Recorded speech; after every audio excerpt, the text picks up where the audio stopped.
Unaendelea kusikiliza matangazo ya idhaa ya Kiswahili ya Sauti ya Amerika kutoka hapa Washington. Habari tuliyoipatia uzito wa juu inatupeleka mpaka huko Jamhuri ya Kidemokrasia ya Kongo DRC, ambapo rais wa zamani wa Jamhuri ya Kidemokrasia ya Kongo Joseph Kabila ametoa wito wa vikosi vya kigeni kuondoka nchini humo, akisisitiza kwamba amani itapatikana tu pale wa Kongo watakapokuwa vinara wa kutatua migogoro yao wenyewe. Kutokana na hilo, mwenzangu Ligongo amezungumza na Ismail Adrien, mchambuzi wa siasa za DRC, na akamuuliza kwanza yeye anaichukulia vipi kauli hii.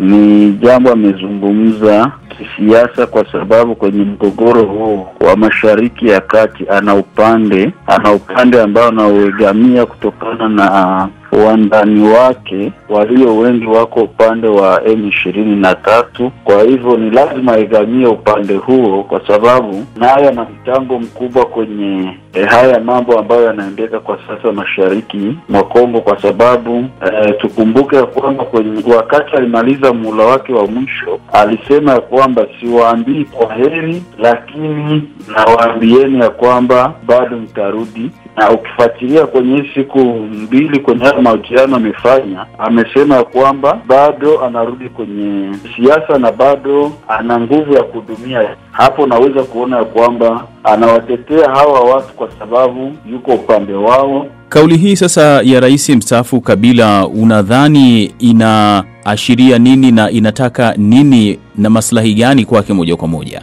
Inaashiria kwamba anamwambia Rais Felix Tshisekedi aweze kuingia kwenye mazungumzo na M23 kama yeye alivyofanya wakati wa hapo kabla. Alikuwa anazungumza na haya makundi ya waasi, na kutokana na upande alioegamia anaona kwamba njia pekee na pressure ya nchi kubwa za kimataifa zinaweka pressure upande wa mshirika wa M23. Kwa hivyo naye ameona kutumia hiyo fursa na mwanya kuambia utawala wa Kinshasa uweze kuingia kwenye mazungumzo na M23 ili waweze kupata njia ya kupenya waingie kwenye serikali. Kwa mazingira sasa yaliyopo, je, Rais Kabila unaweza ukasema kwamba ndio anajiwekea mazingira ya kurejea madarakani? Ndio, ukifuata namna alivyoweza kuzungumza na namna anavyobehave ama anavyojishika kwa sasa, anatengenezea mazingira ya kurudi kwenye uwanja wa kisiasa, maana hajawahi kustaafu kama marais wengine wanavyofanya katika nchi za Tanzania, nchi za Burundi ama nchi zingine za Kiafrika. Bado yuko kwenye uwanja wa kisiasa na bado na kiu cha kuitawala nchi ya Kongo, kusema kweli. Ni Ismail Adrien akizungumza na VOA kutoka Melbourne, Australia. Unaendelea kusikiliza matangazo ya VOA Swahili kutoka hapa Washington, na sasa tunasalia hapa ambapo tunaangazia mkutano wa siku 2 unaoangazia masuala ya nishati Afrika, Powering Africa Summit, unaofanyika hapa Washington na unawakutanisha pamoja maafisa na viongozi wa serikali ya Marekani na Afrika pamoja na wawekezaji. Mwenzangu Uba Abdi anahudhuria mkutano huo, na sasa tunajiunga naye kujua kwanza vipengele vikuu ambavyo tayari vimeanza kuzungumziwa katika mkutano huu. Uba, naam Kamiti. Tufahamishe basi mkutano huu wa siku 2 mpaka hivi sasa ni mada gani au vipengele gani vikuu ambavyo vimeshaanza kuzungumziwa? Asante sana Kamiti. Mada kuu ni pamoja na ushirikiano wa kimkakati wa nishati kati ya taifa la Marekani na bara la Afrika. Vile wanazungumzia uwekezaji katika sekta ya nishati. Kumbuka bara la Afrika lina mali asili ambayo ina uwezo wa kuwapa nishati safi, lakini kumekuwa na changamoto nyingi sana ambayo pia inajadiliwa katika mkutano leo. Na pia kuna maendeleo ya nishati, jinsi bara la Afrika kwa ushirikiano na Marekani inaweza kuboresha nishati yake, na vile kuna namna ya uboreshaji wa miundo mbinu ya umeme, sio tu kutafuta umeme safi, lakini je, tunakuwa na miundo mbinu ya umeme ambayo inaweza kufanikisha mpango ambayo itakuwa inajadiliwa hapa na imewahi kujadiliwa pia siku za kitambo. Na je, kuna ahadi au mabadiliko ya sera ambayo yametangazwa mpaka wakati huu?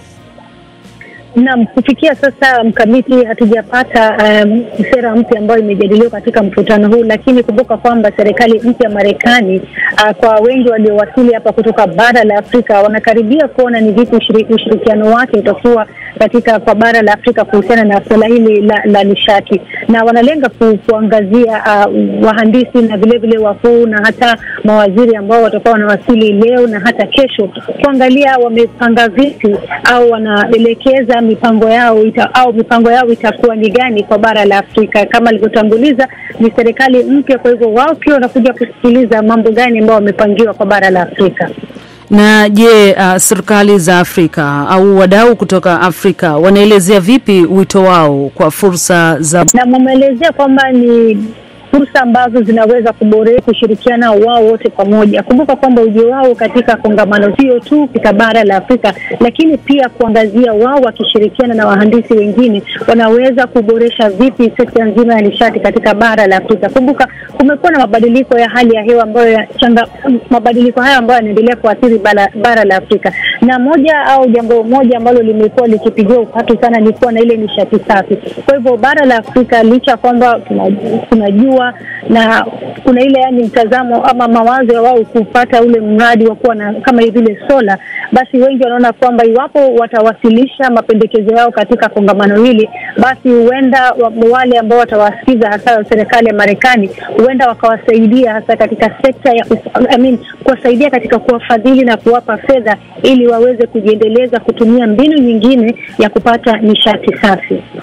Shukrani sana Huba Abdi, na tutaendelea kuwasiliana na wewe katika matangazo yetu mengine. Hali kadhalika hapo kesho, kama tunavyofahamu mkutano huu ni wa siku 2 na unaadhimisha miaka yake 10 na inaonyesha jukumu la fedha katika kuharakisha mabadiliko ya nishati barani Afrika.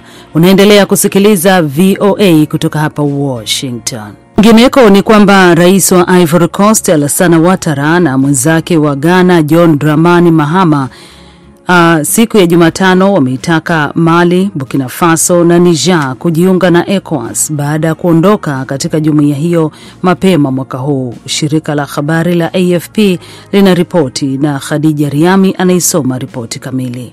Watawala wa kijeshi walichukua madaraka huko Bamako, Wagadugu na Niamey baada ya mapinduzi kati ya mwaka 2020 na 2023 na kuondoka katika jumuiya hiyo ya Afrika Magharibi ECOWAS mwishoni mwa Januari mwaka huu. Tangu wakati huo wamekuwa na ushirika ambao unaitwa Alliance of Sahel State AES.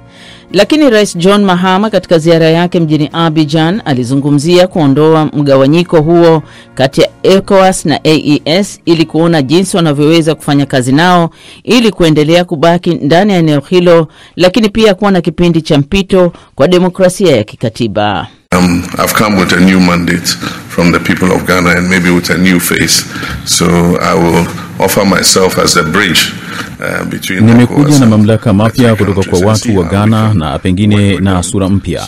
Kwa hiyo nitasema mwenyewe kuwa tuunganishe daraja kati ya ECOWAS na sura mpya ya nchi 3 na kuona jinsi ya kufanya kazi nao ili wasibakie ndani ya eneo hilo tu, lakini pia kuwa na mpito wa kikatiba na kidemokrasia.